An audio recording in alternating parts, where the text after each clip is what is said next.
Hello everyone, this is EmperorRi with Jujutsu Kaisen chapter 231 review.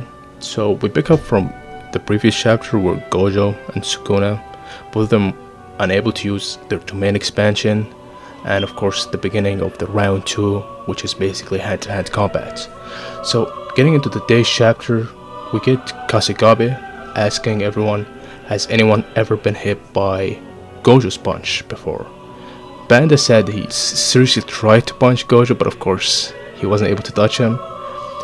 Yuta and Hakari said they did get hit by Gojo's punch before.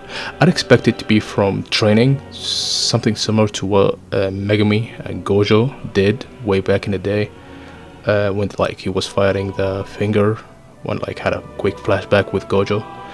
Man, I wish we get a quick one shot between Hakari training with Gojo. I think this is gonna be fun, because the personality and everything, and I'm pretty sure Gojo would be interesting in Hakari's technique because it's just so unique.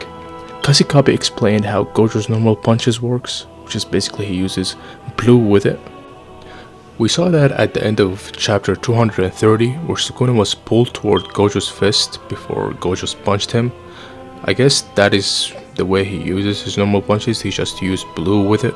Karara asked them, does it hurt? And both of them were like, yeah, it made us puke, it made us throw up, which is crazy. These two are one of the strongest characters we have seen fighting, and both of them were puking after one punch from Gojo. That just shows you how crazy strong Gojo is hand-to-hand combat. We get a quick flashback between Yoji and Nanami. Basically said that Gojo's, every time he hits someone, it's like a critical hit, which is something that Nanami himself is struggling to do in the first place. So basically he said that Gojo is just too strong that no one is able to keep up with him. I guess we already know that, but yeah. We get a small panel of Ino covering his face with his mask because of course of Nanami and all. I know Ino gonna play a big role, or some role in Sukuna's defeat, just because of his talk with the Gojo, I think in chapter 222. We still don't know exactly what he said to him, but I think it might be something to do with Ogama, that the old lady that did the technique on her grandson, turning him into Toji. Also, he's the only one that witnessed it happening. After that, the fight begins. Gojo is holding Sukuna and dragging him through buildings, and then he just threw him. After that, he uses blue on Sukuna, something similar to planetary devastation from Naruto. Surprisingly enough, this isn't the only Naruto reference in this chapter. Sukuna of course easily was able to get out of it. Right after he got out of it, Gojo just tried to throw a kick on Sukuna, but Sukuna dodged it. Gojo tried to stomp Sukuna's face, but Sukuna did a front flip and evaded it. And right after that, Sukuna tried to do the same thing to Gojo, stomping his face, but Gojo disappeared, and then Gojo pulled out a Shadow Clone Jutsu. When I saw that the first time, I was like, what? How?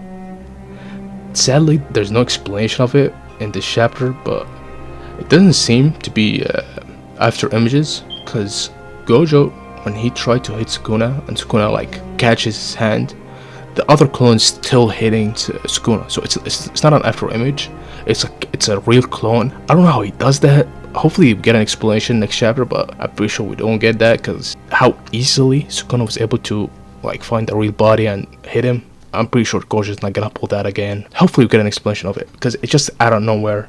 Before Sukuna lands the punch on Gojo, Gojo put his hand on his fist to defend himself from it. Just the force of it, just throw Gojo away, but Gojo was able to hold himself on a traffic stop and just sit on it. After that, we see the wheel on Sukuna's head turning. Gojo figures out that whenever Sukuna tries to attack him, the wheel turns black. He assumes that it happens because he is interrupting the adaptation process, which Gojo comes to the conclusion that Sukuna cannot use anything aside from his curse technique when he's fighting him. I guess that's something we were asking, why he doesn't use anything except his curse technique. It's just because he doesn't want to halt or interrupt his adaptation to Gojo's limitless technique.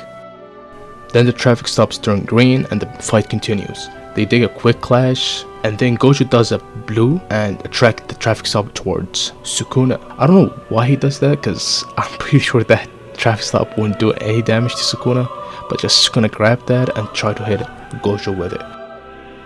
We cut back to the meeting room. Mimi asked why Sukuna isn't bringing out Maharaga, even though it adapted to Gojo's unlimited void after 5 hits or after 5 times. Guy asked, would that mean that Sukuna and Wheels need to turn several times in order to adapt to Gojo's limitless technique? And then Gojo and Sukuna just stop fighting and they just walking, and Gojo said he needs 4 spin in total to adapt to a technique. So he spun it once, so 3 left to adapt to his infinity. Everyone of course shocked. Gojo is just laughing. Sukuna said, yes, that's a countdown, the moment where I like wipe out to smile and like defeat you.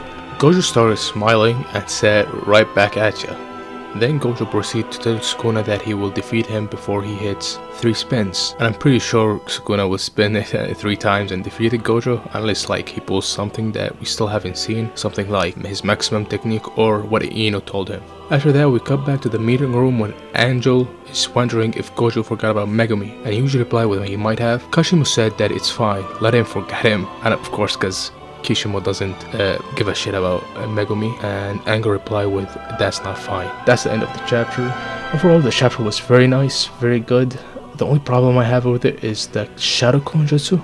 Hopefully we get an explanation of that, because it just came out of nowhere. At least give us a quick explanation of it, but there's nothing. And I'm pretty sure he's not gonna pull that again, but yeah. Overall, great chapter. I would give it 8 out of 10. Amazing chapter. Thank you all for watching this video. Don't forget to like, subscribe, and peace.